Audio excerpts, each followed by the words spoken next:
canal Daisy. So basically, today we're just gonna talk about things you guys want to know about me with like mental health, like just stuff like that, just stuff that you guys wanted to ask me on the topics of mental health and just stuff I had dealt with and how I deal with it and how I've grown from, learned from it, how I've grown from it. And yeah, just I hope this video can help a few people, or maybe just one. As long as it helps one, I'll be set. But yeah, I have the questions pulled up on my computer right here, and yeah, so without further ado, let's get on with the video. Because I usually never sit down and talk to you guys, I'm gonna be eating pretzels. I literally ate already, but I was like, I can't just sit there and like not do nothing or whatever.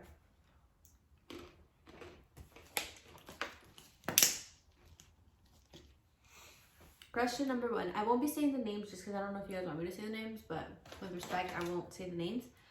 But question number one, opinions on therapy. Do you go? You don't have to answer, or do you think it helps? I personally don't go to therapy, but I have been thinking about going to therapy just because of like how messed up my mind is, like because it's not the greatest. But I just haven't gotten around to it. I personally think it helps certain people, or not like certain people, just like some people, not everyone. I feel like therapy doesn't help everyone, but yeah, I think it does help some people. I personally I have been thinking about going in like and taking therapy, but just talking to someone, but I just don't know why I don't. I just get like weirded out because I've told so many people I hate feeling vulnerable, and I hate like feeling weak or looking weak, and that's like the biggest thing with me. So I can't really talk to like anybody because I feel like they're gonna judge me or think I'm weak or that I'm just dumb. And I know I have like a lot of people I can trust, but because I have that mentality is because why I can't trust people with certain things, because I feel like they're gonna judge me or just like criticize me even though they've never been through what I've been through. So yeah, my hair probably looks a mess. I'm trying to look at it, I'm like, damn, I don't know that. But to answer your question, I do think that therapy does help some people, but not everyone. Question number two, sorry, was when was a time period in the life where you were at your lowest but nobody knew? This year has been the super duper like super hardest for me. I don't know why. My dad has been gone 3 years, but this year has been so hard, like super duper hard, like really hard. I don't even know how to explain it. It's just been super hard on me, and I just feel like I'm like really good at hiding my emotions. I'm really good at hiding them. I feel like my hair got worse. Okay, dude, I do care because I keep complaining. Whatever. I'm just really good at hiding certain things, but sometimes I'm not. Sometimes I come out more rude and I wake up with more attitude. When I wake up with attitude, I know it's gonna be a bad day, because why do I have to wake up with attitude? I wake up sad with attitude. That's not a win-win. That's really bad. But this year I think has been the hardest for me, and I don't think there's like, I think this year has been the lowest point for me, and I don't think anyone knew until I opened up to like certain people or told certain people. But it has been so super rough. I just feel like I haven't took enough time for me, and I just think about so many other, like, okay, it's kind of dumb because it's like if I say like, oh, I don't take time for me, but everybody will be like, oh, she don't do shit, like she don't really do anything, she's obviously taking time for her. Like, no, it's not like that at all. Like, I just focus and prioritize other things than myself, or other people than myself, and it takes like it mentally, physically, and emotionally affects me in a negative way, because I don't put the part I put in others to me, if that makes sense. So I need to just learn. I've been trying to learn, and I think last summer was the greatest for me. Like that was the greatest for me. I was like on a roll. I was on me only. I was not the greatest in some things, but in a way my mentality was good. Mentally I was alright, and physically I was feeling great. But now it just took a turn, and I forgot what I was saying. But yeah, I think this year is when I've been at my lowest, and like, you know, but yeah. The next question, how do you cope with anxiety? Girl, I don't even know how I cope with anxiety. I usually get anxiety at night, because that's when I start thinking. When I'm alone, I start thinking, and I just panic. But this is probably so bad because it's like drugging myself, but I'm not drugging myself, because like I said, I usually always get anxiety at night, and I just take a melatonin to knock out and not feel it, which is bad because I don't confront it. But I literally just take a melatonin. If you guys don't know what melatonin is basically a gummy. Well, the melatonin I take is basically a gummy that puts you to sleep, because it has like some type of plant or plants that like just knock you out. So I take that, and it's not good because I feel like I'm avoiding it.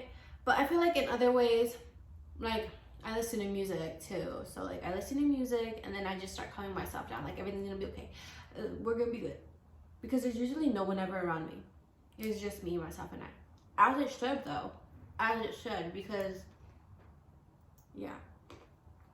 But yeah, that's the way I cope with anxiety. It's probably not a helpful thing, but the only thing, like the big thing I do though, is listen to music and tell myself to calm down.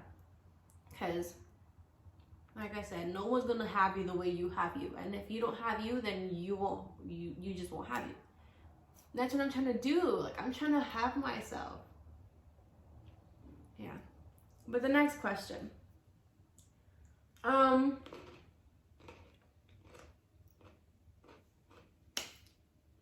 do you have any triggers that remind you of that day? No. Not like certain, no.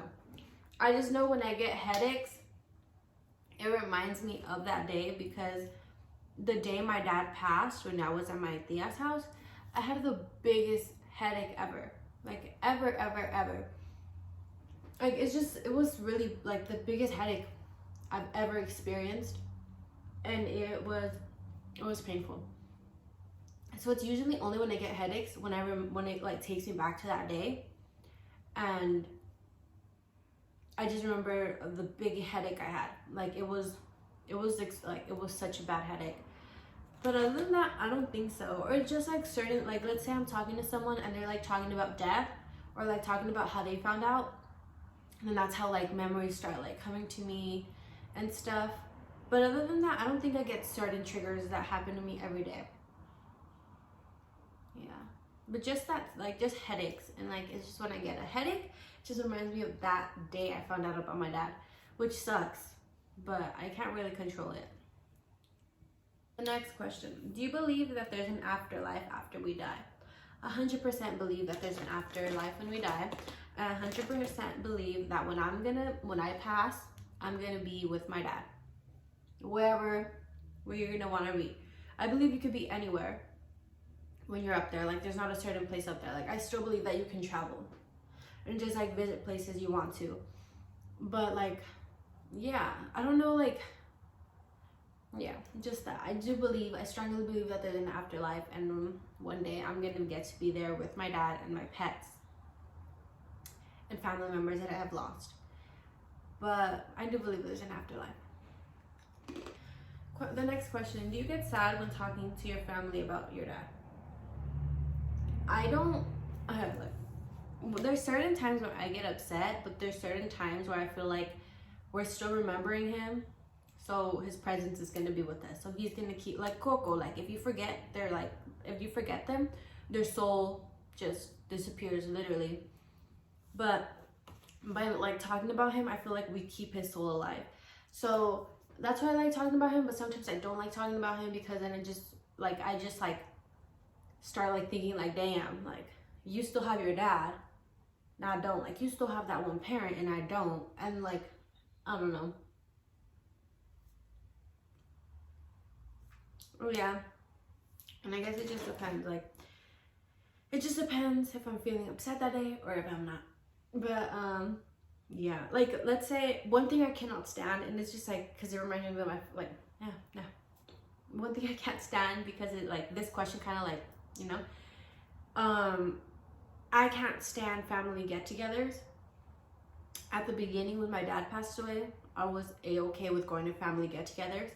But until last year, I can't stand family get-togethers, because I just feel like they look at us with, like, pity. And maybe they don't, but that's how I feel when we show up, because everyone has both of their parents. Everyone has their spouse or partner or whatever. But, like, my mom shows up with no one but me. And I show up without, like, a father. But, yeah. Like I said, last year I found out that I couldn't do family get-togethers. I love spending time with my family, but at the end of the day, it's not the same, because my family doesn't go complete. Like, we just don't go complete no more. I see no point of going no more, but I still go, because at the end of the day, they're family, and, you know, have fun and whatnot, and create more memories. But it is kind of hard on me to go to family get-togethers and see everyone having a good time. And I just sometimes look at my mom, and, like, she's just looking around, or I just know stuff, you know? Like, when you get to learn or pick up on little things on certain people. And, sorry, it's because I have roles, yeah? No. The next question, how did you find a way to cope over your father's passing? I'm still trying to process mine. The ways I found to cope with my dad's death, it's like, everyone has their different way of coping. I can't be alone, like, all the time, and I can't be home all the time. I love going out, and I like being out. Like, when I'm out, it distracts me. Sorry, I pronounced that wrong. When I go out, it takes my mind to a whole different place, and I'm just never, and I'm, like, not always thinking about the situation that happened. When I go out, I get distracted. I'm making more new memories, but sometimes going out does trigger, actually, going back to the other thing, going out does trigger going back to that day, because it just, sorry, I just get reminded of stuff. Like, I'm going out, but he's not here, and I can't share these moments with him. But I do like going out, and going out does, like, distract me a lot. I like listening to music distracts me a lot. Like, I swear, I can tell everyone listening to music just distracts me, but sometimes it just depends on the song too. It sometimes just remembers it. But the way I see it is that I'm healing when I listen to music, because I just sometimes relate to the lyrics, or just, like, you know? So it's either going out or listening to music. Working out did help me as well. I think I started working out the mid of 2019. I started working out mid of 2019, and ever since that, I have not stopped until, like, this year. There's certain months that I didn't do it, because, like I said, this year has not been the best. Like, I've achieved, like, a little bit, or I guess some goals, but it's just mentally has not been there for me. Damn. But yeah, working out, going out, listening to music. There was a time, well, I recommend meditating. Meditating does help you a lot. Meditating takes you to a whole different, like, place. If you've never tried meditating, I do recommend you do it. You could do, like, 5-minute videos of meditating, 10, however, like, whatever time, just make time in your day to meditate. With one meditating session in your house, you'll be good for, like, that day. You'll just have a better mindset. I haven't meditated in a bit, just because I supposedly never have time, but I always have time, but I just don't do it. I usually always meditate after I'm done working out, but I haven't done it in, like, a bit. But yeah, those are some things. Meditating, listening to music, working out, going out, and sometimes just talking about it. Like I said, it's not always the easiest talking about it, but sometimes it does help you mentally and emotionally. But like I said, it can, sometimes it's not helpful. But yeah, but if you ever need someone to talk to, I'm here. Like, this goes for everyone in the comments or whatever, comments or the questions you have me. If you guys need someone to talk to, if you need someone to talk to, I'm here. It's not easy losing a parent, and if you need advice or just literally a vent session, maybe me, like, in between us, we can help each other and just like not feel alone, like knowing that we have someone or know someone that's going through the same thing and like just experiencing the same thing makes you feel not alone. It makes you feel like another one, and maybe we could just help each other out, you know, you feel me? Yeah, but I'm here for each and one of you guys. I'm not the smartest, I'm not the brightest, but I can help you guys. I hope I can help you guys, or maybe you guys can help me. I don't know, it could go vice versa. But yeah, I'm here for you guys always. And yeah, the next question: what keeps you motivated to get up in the morning? Setting goals.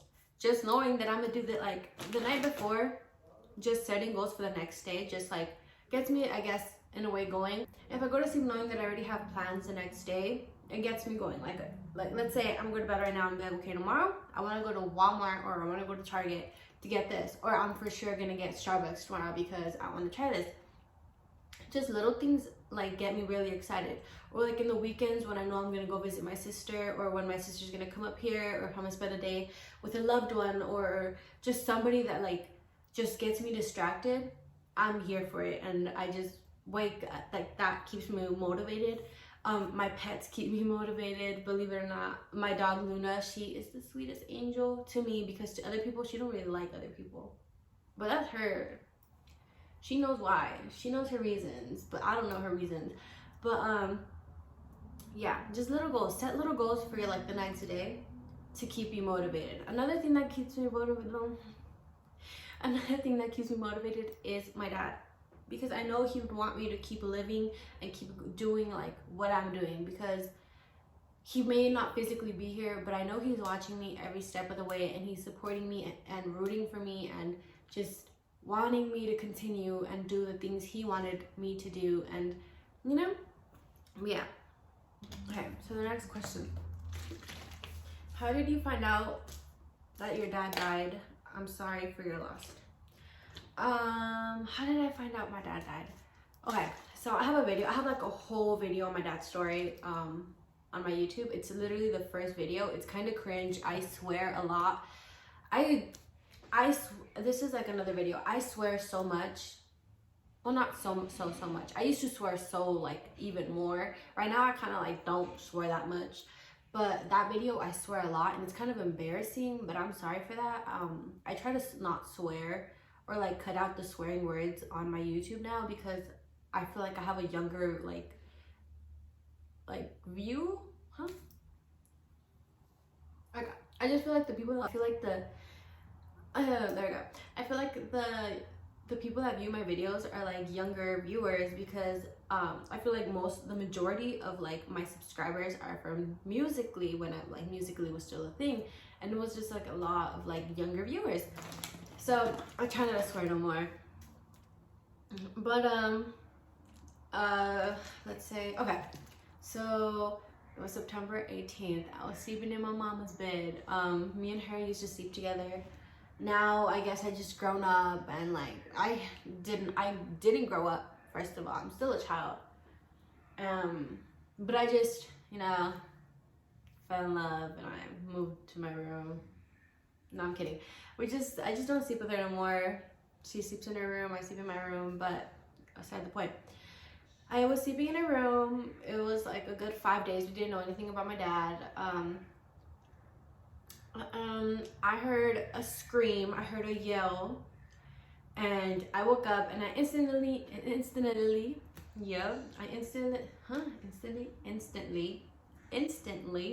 knew it was my dad. I instantly knew something was wrong, and I knew it was my dad.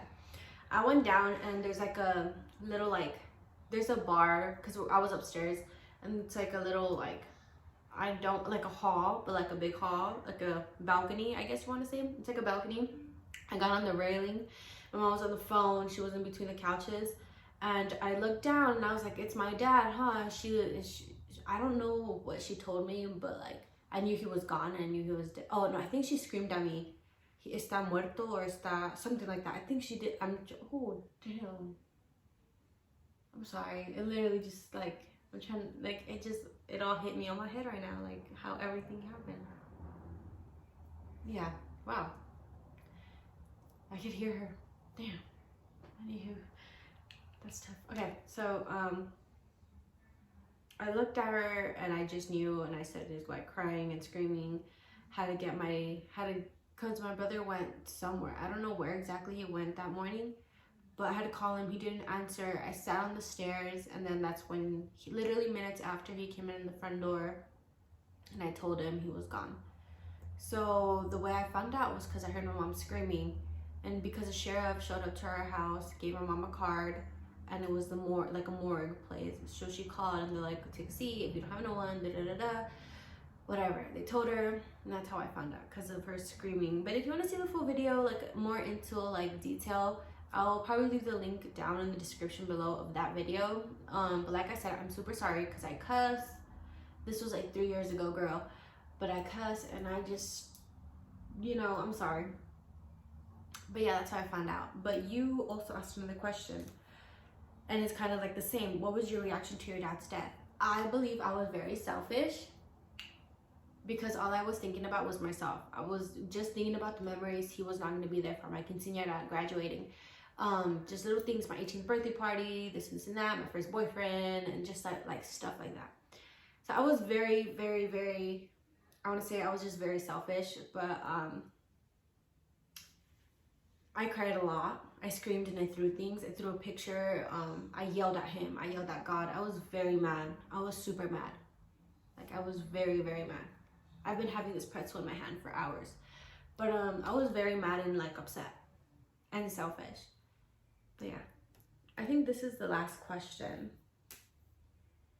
Do you know what depersonalization? I'm scared. She asked, do you know what depersonalization is? I think I know what it kind of is, but I still want to look it up. But if I'm not wrong, is it when like your soul comes out of your body? Is that it? Because hold on, Miss Girl. Yeah, I think I'll search it up because I don't want to be too wrong. Depersonalization can consist of a detachment within the self regarding one's mind or body, or being or being a detached observer. There's spit. Sorry. It's not when your soul comes out of your body. That's like an outer body experience. That's like lucid dreaming. But I just learned about derealization and depersonalization, and it's like, I feel like y'all should look at, well, I'm not good at explaining this stuff because tongue twisters, girl. Derealization is more on my side. Depersonalization is not so much, but derealization is probably more on my side, if that makes sense. But yeah, I strongly, like, I think some of y'all should look into it. I think it's really cool. Not really cool, but like, I think it'd be cool to learn more about it. I think I'm gonna learn more about it because I think it's pretty cool. And honestly, I honestly thought it was like when your soul came out, like, you know, when you're like sleeping and like stuff. Not sleeping, but yeah, like, I guess lucid dreaming or like stuff like, I don't know what's another word, but, and like, yeah, now I know. I didn't know, but now I know, because your question was, do you know what it is? No, but now I do. But I believe that was the last question. But yeah, thank you guys so much for watching. I hope you guys have a great rest of your day. I hope you guys were entertained of my stuff. If you guys have more questions, you guys can leave them down below. I'll make sure to answer them. Sorry if I talk fast or if I was like out of it. Not out of it, but like I feel like I was like, it felt cool because I felt like I was actually talking to someone. Like, it was not just a camera. I felt like I was actually talking to someone, which is really cool. But yeah, I hope you guys got some information out of it. And like I always say, if you guys need someone, I'm here. Instagram, mostly Instagram. I would always be on Instagram. You guys can DM me. Um, yeah, I'm always here. You guys can text me, can chat, we can talk about stuff, we can help one another. But that's the end of the video. Thank you guys so much for watching. I hope you guys have a great day. Stay blessed, stay positive, and stay safe. I love y'all. I love you guys. Bye. No me vayan a ganar. First of all, I know I never do a video at the end, but I was just stuttering so much, like so much in this video. Like nobody was gonna win me to the words, but yeah, this video just proved how dumb I am, how slow I am, and how dumb I am. And did I say slow? Because damn, like shit. I don't know English. I don't know Spanish. Well, what am I here for? What am I here for? I don't know. I obviously don't know. But thank you guys for watching. I love y'all. And bye.